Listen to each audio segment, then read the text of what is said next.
लोकसभा चुनाव के महाकुंभ में बिहार में राजनीतिक संग्राम बेहद दिलचस्प हो चुका है। एक तरफ इंडिया गठबंधन बिहार से बदलाव की यहाँ पर ताल ठोकता हुआ नजर आ रहा है, तो दूसरी तरफ एनडीए गठबंधन एक बार फिर से 2019 के आंकड़ों को दोहराने की बातें करता हुआ नजर आ रहा है। जी हाँ, इंडिया गठबंधन में आरजेडी सबसे बड़ा राजनीतिक दल है।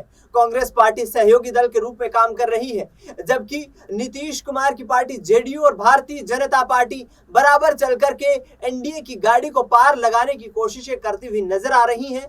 लेकिन इस बीच चौथे चरण में होने वाले लोकसभा चुनाव में मुंगेर लोकसभा सीट काफी दिलचस्प हो चुकी है। मुंगेर से एनडीए के प्रत्याशी के रूप में ललन सिंह, जो कि जेडीयू के पूर्व राष्ट्रीय अध्यक्ष रह चुके हैं, वो वर्तमान में सांसद हैं और वही चुनाव लड़ रहे हैं। दूसरी तरफ उनको चुनौती देने के लिए बाहुबली अशोक महतो की पत्नी अनीता देवी को आरजेडी ने चुनावी मैदान में उतार दिया है और ये कांटे की टक्कर बन गई है। लेकिन इस पूरे घटनाक्रम में सियासत जिस तरीके से आगे बढ़ती जा रही है, नीलम देवी जो कि मोकामा विधानसभा से विधानसभा का चुनाव जीती, उसके बाद वो उस वक्त आरजेडी में शामिल थी। जब नीतीश कुमार ने भारतीय जनता पार्टी के साथ सरकार बनाने का फैसला किया, उस दौरान वे जेडीयू का रुख कर लेती हैं और एक बार फिर से आरजेडी के साथ अपने मधुर संबंध बताती नजर आती हैं। इन तमाम पहलुओं पर चर्चा करेंगे। मेरे वरिष्ठ सहयोगी अमन जी मेरे साथ मौजूद हैं। अमन जी, आपको बहुत बहुत स्वागत है।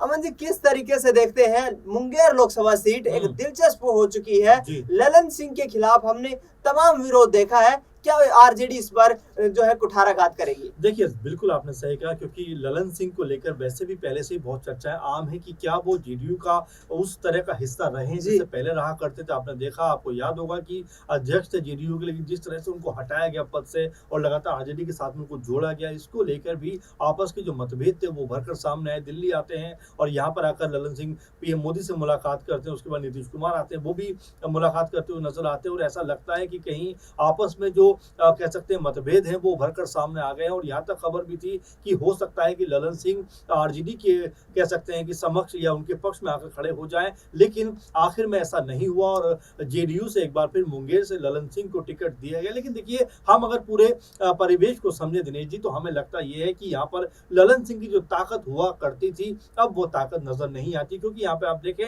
जितनी भी जनसभाओं में ललन सिंह जा रहे हैं वहां पर उनका विरोध हो रहा है। और देखिए, कई लोग तो उनसे काम का हिसाब भी पूछने की बात कर रहे हैं कि भाई 5 साल आप कहाँ थे, हमने आपको बड़ी उम्मीद से कह सकते हैं कि जिताया था, लेकिन आप तो दोबारा पलटे ही नहीं, आप तो दोबारा आए नहीं। इस तरह के विरोध होते हुए नजर आ रहे हैं। इसके अलावा आप देखिए कि क्या जेडीयू का विश्वास उनके ऊपर है, क्या बीजेपी का विश्वास उनके ऊपर है, और क्या ये जो कहीं ना कहीं ऐसा अविश्वास प्रतीत होता है, ये देखिए कि खुद ललन सिंह भी कहते हैं कि फील गुड में मत रहिए, यानी कि जो उन्होंने सोचा था कि यहाँ पर उनकी स्थिति मजबूत होगी, अब वैसा दिखाई नहीं पड़ रहा है, क्योंकि तेजस्वी का जिस तरह से आक्रामक रूप देखने को मिल रहा है, तमाम सीटों पर जा रहे हैं, तमाम सीटों पर जाकर प्रचार प्रसार कर रहे हैं। और देखिए, अब वहां पर उनको रिजल्ट भी मिल रहा है, क्योंकि आप देखें बड़ी भीड़ इकट्ठी हो रही है तेजस्वी के तमाम तरह की सभाओं में, और यहाँ से ये पता चल रहा है कि ललन सिंह अब तक जिस तरह से बड़े अंतर जीत दर्ज करते रहे हैं, वो अब कहीं ना कहीं उसमें उनको मुश्किलात आती हुई नजर आ रही है। खुद उनको भी लग रहा है, क्योंकि आप देखें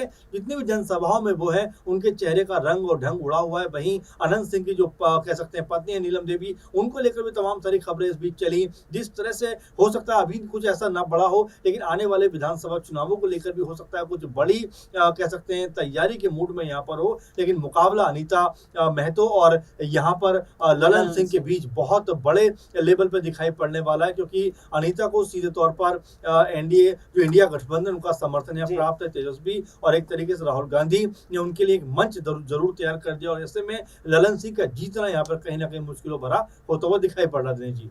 बिल्कुल, ललन सिंह के लिए मुश्किलें बढ़ रही हैं। वो नेता जो 40 सालों से बिहार की राजनीति में सक्रिय रूप से दिखाई दे रहा है, वो नेता जो लगातार नीतीश कुमार के राइट हैंड के रूप में काम करता रहा है, आखिरकार ये परिस्थिति क्यों आई? और जब ललन सिंह से इस बात का जिक्र किया गया, तो उन्होंने इस पूरे मुद्दे को लालू यादव की कार्यशैली पर जो है वापस उलट फेर कर दिया। उनका कहना है कि लालू प्रसाद यादव के राज में बिहार में जंगल राज था। किस तरीके से यहाँ पर ललन सिंह लालू की सरकार को जंगल राज की सरकार बनाते हुए नजर आ रहे हैं, सुनिए जरा। और उनके माता पिता दोनों 15 साल बिहार के मुख्यमंत्री थे, कई वो लोगों का बहाली कराए थे, कितने लोगों का बहाली कराए थे। जब नीतीश कुमार जी बिहार के शासन में आए, हमने तो बताया कि हम 37 साल से उनके साथ हैं, और एक एक चीज हमने देखा है। जब बिहार के मुख्यमंत्री नीतीश कुमार जी बने थे, हम उस समय बिहार प्रदेश पार्टी के अध्यक्ष थे। बिहार पुलिस में औसत आयु 37 वर्ष था। 37 साल का बिहार पुलिस का औसत आयु था। आप बताइए, 37 साल का पेट निकला हुआ आदमी चल नहीं पा रहा है, और 303 था। आज जितने बिहार में अपराधी थे उनके पास इंसास AK-47 था। तो बिहार पुलिस का वो सिपाही 303 लोडे करते करते तक AK-47 उस पर चल जाता था। कौन उसको बचा रहा था? नीतीश कुमार जी ने जब शासन में आए तो उन्होंने कहा कि भाई सिपाही में और पुलिस में तो भर्ती करने में टाइम लगेगा। नीतीश कुमार जी ने कहा कि सेना के जो जवान रिटायर किए हैं सबका भर्ती करिए, और 10,000 सैप बनाया उन्होंने सेना के रिटायर्ड लोगों को। और जो AK-47 इंसास गोदाम में पड़ा हुआ था लालू जी के और राबड़ी जी के राज में, उसको निकाल के सैप के जवानों को दिया और कहा कि सड़क पर निकलो और जो गुंडा है उसको ठंडा कर दो। तो सुना आपने, ललन सिंह साफ तौर पर ये कहते नजर आ रहे हैं कि नीतीश कुमार ने बिहार को बदलने का काम किया है और हमने साथ मिलकर के बिहार को एक नए रास्ते पर ले जाने की शुरुआत की है। अमन जी, किस तरीके से नीतीश कुमार की कार्यशैली रही है पिछले 5 सालों से देखे हम, तो ये एक जिस तरीका उनका रवैया रहा है वो कई लोगों को रास नहीं आता। लोग ये मानते हैं, स्थानीय लोगों का कहना है कि भाई इस तरीके से यदि आप हर बार अपने निर्णय 2-2 बार अपनी सरकार के चलते बदलेंगे तो आखिरकार बिहार प्रगति के पथ पर कैसे आगे बढ़ पाएगा। इसमें क्या ललन की भूमिका देखते हैं? देखिए, बिल्कुल आपने सही कहा, क्योंकि ललन की भूमिका इसलिए भी एक अलग हो जाती है क्योंकि आपको याद होगा कि जब पूरा विवाद हुआ उस समय तेजस्वी के साथ में उनकी एक फोटो वायरल हुई थी। उसको लेकर कहा जाने लगा था कि ललन सिंह तमाम विधायकों को लेकर एक अलग दल बना सकते हैं JDU में से, और वो तेजस्वी को समर्थन कर सकता है और यहाँ पर तेजस्वी जो है मुख्यमंत्री बन सकते हैं। इसके बाद सारा का सारा रायता फैलता हुआ दिखाई पड़ता है और नीतीश कुमार धीरे से ललन सिंह का जो कह सकते हैं इस्तीफा ले लेते हैं। इसके बाद JDU का झुकाव जो है एक तरीके से BJP की तरफ चला जाता है, लेकिन ललन सिंह को यहाँ पर कोई नहीं पूछता। तो ऐसे में ललन सिंह को लेकर लगातार ये भी कहा जा रहा है कि पार्टी का भी सपोर्ट उनको वैसा नहीं मिल रहा है जैसा मिलना चाहिए था। नीतीश कुमार को लेकर सवाल आपने जो किया, जाहिर बात है कि देखिए ये 5 साल अभी हुए भी नहीं और 3 बार उन्होंने मुख्यमंत्री पद की शपथ ले ली। तो ये बताता है कि किस तरह से पलटू राम के नाम से जो उनको पुकारा जाने लगा है बिहार के अंदर, वो इसीलिए कि बारंबार वो अपने फैसले बदलते हुए दिखाई पड़ रहे हैं, जो खुद अब उनके और उनके जो प्रत्याशी वो उनके ऊपर भारी पड़ सकते हैं। और ललन सिंह ने कहीं ना कहीं जो बात कही है उससे तो ये साबित होता है कि इंडिया गठबंधन ने कहीं ना कहीं अपनी पकड़ इतनी मजबूत कर ली है कि यहाँ पर अब PM मोदी का जो चेहरा एक समय कह सकते हैं इस्तेमाल होता था, वो चेहरा भी अब बेअसर होता हुआ नजर आ रहा है। क्योंकि तेजस्वी ने साफ तौर पे कहा कि मैंने 10 लाख जॉब की बात की थी और कम से कम 2-2.5-3 लाख तो मैंने जॉब दे दी, लेकिन नीतीश कुमार जी जो थे हमसे अलग हो गए, इसलिए मैं पूरा टारगेट नहीं कर पाया। लेकिन आप अगर हमें मौका देते हो तो यहाँ पर हम पूरा का पूरा एक तरीके से जॉब जो है वो आपको देते हुए नजर आएंगे। उन्होंने ये भी कहा कि मोदी जी रोड शो करते हैं और मैं जॉब शो करूंगा। तो यहाँ तेजस्वी के जो भाषण है वो कहीं ना कहीं BJP और NDA के जो दल हैं उनके ऊपर भारी पड़ते हुए नजर आ रहे हैं। अब देखिए कि जिस तरह से विकास की उम्मीद वहां की जनता करती है और हर बारंबार नीतीश कुमार ही CM पद के पे आकर बैठ जाते हैं, तो ऐसे में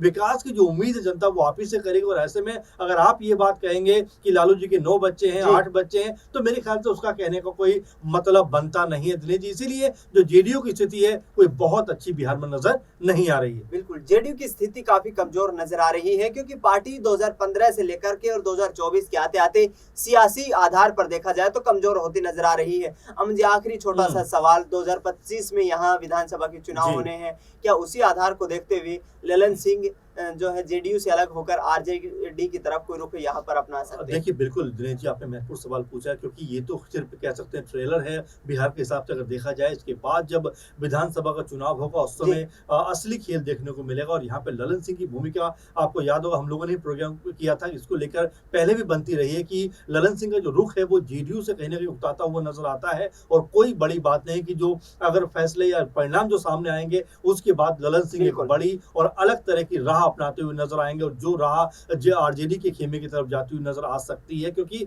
ललन सिंह को एक तरीके से जेडीयू के अंदर दरकिनार सा कर दिया गया। यहाँ पर अगर उनका यही स्थिति बनी रही और चुनाव में भी अगर उनको हार मिलती है तो आप ये तय मानकर चलिए कि आरजेडी के खेमे में फिर उनकी एंट्री यहाँ पर होती हुई नजर आएगी। बिल्कुल, ललन सिंह की एंट्री होती हुई आरजेडी खेमे में नजर आ सकती है, क्योंकि लोकसभा चुनाव के बाद ठीक 6 महीने में बिहार में विधानसभा चुनाव होने हैं और उस दौरान कोई भी राजनेता ये नहीं चाहेगा कि आखिरकार सियासी आधार को मजबूत करने के लिए किसी भी कंफर्ट जोन में क्यों ना जाया जाए। अब देखने ये होगा कि आखिरकार ललन सिंह का 2024 के लोकसभा चुनाव में क्या नतीजा रहता है। क्या अशोक महतो की पत्नी अनिता देवी उनको पटखनी दे पाती हैं या फिर ललन सिंह एक बार फिर बाजी मार जाते हैं। फिलहाल अमन जी, आपने तमाम जानकारी साझा की, आपका बहुत बहुत शुक्रिया। देश दुनिया की तमाम बड़ी खबरों के लिए आप देखते रहिए SPN 9 न्यूज।